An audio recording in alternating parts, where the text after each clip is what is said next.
Au Bénin, l'ancien président Boni Yayi était face à la presse ce jeudi. Au menu de cette sortie, la situation politique du pays, un extrait de ses propos à suivre dans ce journal.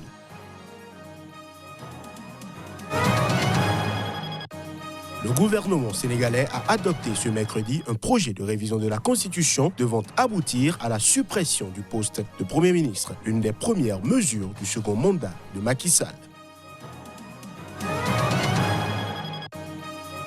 Les Égyptiens voteront du 20 au 22 avril sur des amendements à la Constitution. Objectif, prolonger la présidence d'Abdel Fattah al-Sisi, une réforme vivement critiquée par les détracteurs du chef de l'État.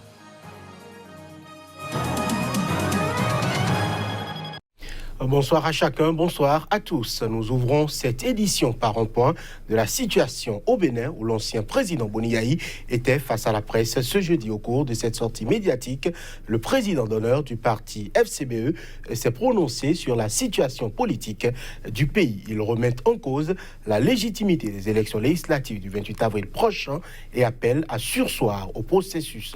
Suivons un extrait de sa sortie. J'ai espéré que tous les gémissements et cris de cœur poussés dans le pays feraient entendre raison au président de la République. J'ai cru que tous les efforts fournis par la communauté internationale allaient convaincre le chef de l'État du risque encouru en optant pour des élections législatives sans la participation de tous les partis politiques qui le désirent et qui, au demeurant, ont accompli les diligences nécessaires. J'ai espéré enfin que la profession de foi du président Patrice Talon de vouloir faire participer tous les partis politiques et l'assurance qu'il a donnée aux différentes délégations ayant séjourné dans notre pays dans le cadre de ces élections était véritablement sincère. Hélas, il n'en a pas été ainsi. On gouverne pour le peuple. Tout parlement qui découlerait de ces élections ne peut aboutir qu'à une instabilité institutionnelle chronique dans notre pays. En tant qu'aîné, ancien président de la République et citoyen de ce pays, il me plaît de dire au président Patrice Talon qu'il n'est pas dans la bonne direction. J'en suis profondément convaincu. Je l'invite à prendre toute la mesure de la gravité de la présente situation, qui ne nous honore guère, et à arrêter le processus électoral en cours. Il ne saurait y avoir d'élections législatives au pays de Béanzé, Kaba, Bioguera, sans l'opposition. Toujours au Bénin, le journaliste Casimir Pédio, directeur de publication du journal Nouvelle Économie, a été interpellé ce jeudi par des agents de la police républicaine à son domicile. Analyste, il intervient sur les médias de la place sur les politiques économiques. Concernant les raisons de son interpellation, maître Renaud Agbodjo, son avocat, s'est prononcé pour ce dernier. On l'accuse de fausses informations sur l'économie béninoise dans 2 parutions du journal dont il est directeur de publication. Des faits qui sont constitutifs d'infractions, notamment selon les articles 550 alinéa 3 du Code du numérique. Il lui a été notifié une garde à vue. Son avocat dénonce son arrestation sans même qu'on lui ait délivré une convocation préalable alors qu'il est connu. Nous y reviendrons plus amplement dans nos prochaines éditions. Le gouvernement sénégalais a adopté ce mercredi un projet de révision de la Constitution devant aboutir à la suppression du poste de Premier ministre. Ceci constitue l'une des premières mesures choc du second mandat du président Macky Sall. Les détails. Le Sénégal, qui fait figure de modèle démocratique en Afrique, s'était déjà passé de Premier ministre dans les années 1960 sous la présidence de Léopold Sédar Senghor et au début des années 1980 sous celle d'Abdou Diouf. Macky Sall a néanmoins surpris les Sénégalais en décidant le 6 avril 2 jours après avoir prêté serment pour un second mandat, de se passer dès que possible de Premier ministre, une mesure qu'il n'avait pas annoncée pendant sa campagne électorale.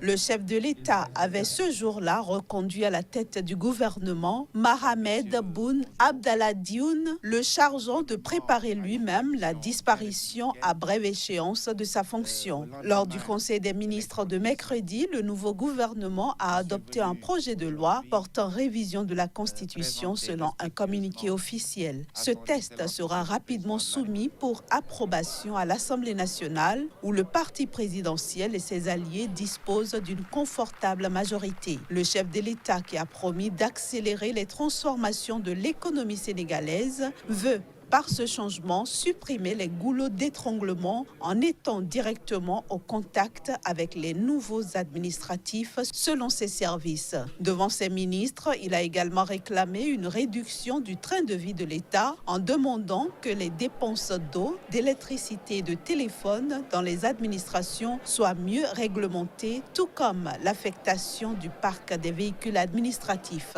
Macky Sall, au pouvoir depuis 2012, avait été réélu dès le premier tour du scrutin du 24 février avec 58,26% des voix. 25 ans après l'avènement de la démocratie dans leur pays, des millions de jeunes sud-africains ne trouvent pas d'emploi ou sont contraints à la débrouille pour survivre. Leurs frustrations ont résonné tout au long de la campagne pour les élections générales du 8 mai prochain en Afrique du Sud. Reportage.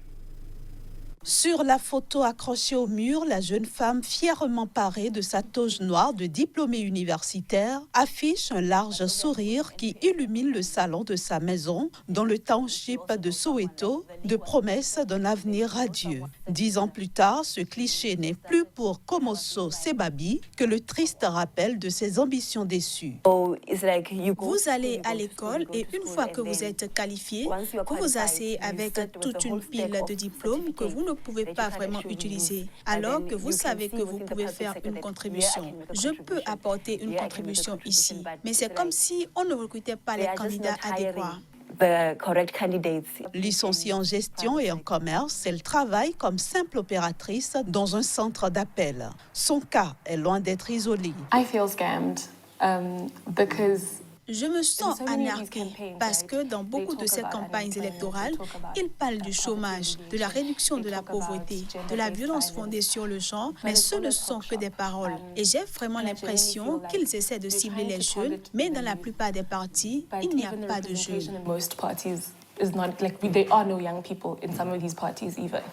Dans la première puissance industrielle d'Afrique subsaharienne, le chômage atteint aujourd'hui des proportions endémiques, conséquence d'une croissance molle depuis des années. Les chefs des principaux partis politiques du pays assurent avoir fait de la lutte contre le chômage leur priorité. Mais les prévisions des analystes restent pessimistes, bien loin de toutes les promesses de campagne. Le chômage a déjà éloigné nombre de jeunes de la politique. Selon la commission électorale, 9 millions de Sud-Africains en âge de voter ne sont pas inscrits sur les listes électorales pour le scrutin du 8 mai, dont 6 millions de moins de 30 ans. Je l'annonçais en titre, les Égyptiens voteront du 20 au 22 avril sur des amendements à la Constitution en vue notamment de prolonger la présidence d'Abdel Fattah al-Sisi. Cette réforme est vivement critiquée par les détracteurs du chef de l'État qui pourrait rester au pouvoir jusqu'en 2030. Le mandat du président durera 6 ans et comme il a été élu en 2018, il sera autorisé à se présenter pour un nouveau mandat. Le référendum pour les citoyens résidant hors d'Égypte aura lieu les vendredis 19, samedi 20 et dimanche 21 avril. Le référendum aura lieu en Égypte les samedis 20, dimanche 21 et lundi 22 avril.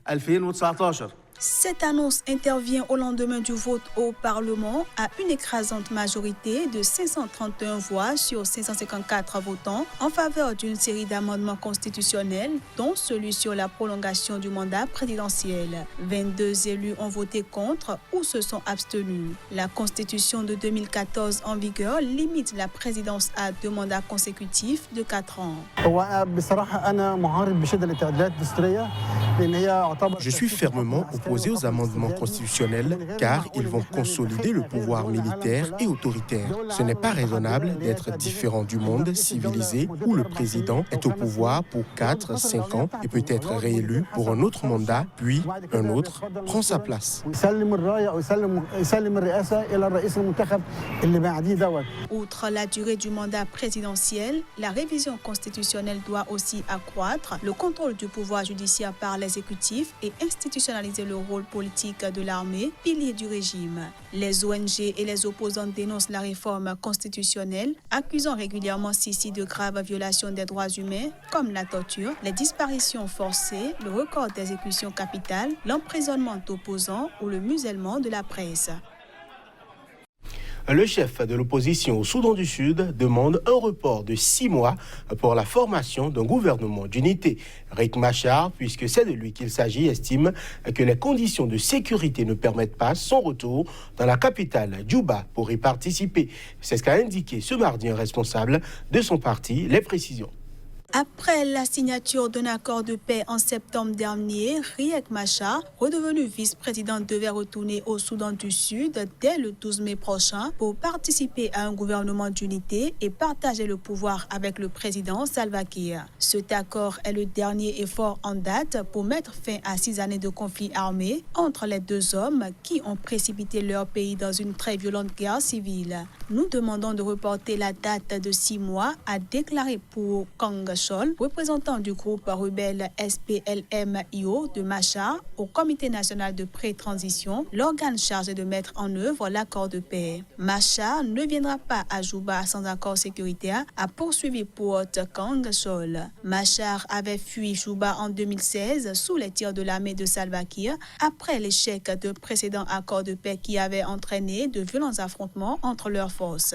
Le dernier accord a fortement réduit les affrontements armés, mais les étapes déterminantes de la formation d'une armée unifiée et du contrôle sécuritaire de la capitale sont toujours à concrétiser. Des retards soulignés vendredi par la commission de surveillance et d'évaluation de l'accord de paix, une émanation du bloc régional IGAD, très impliqué dans la crise au Soudan du Sud.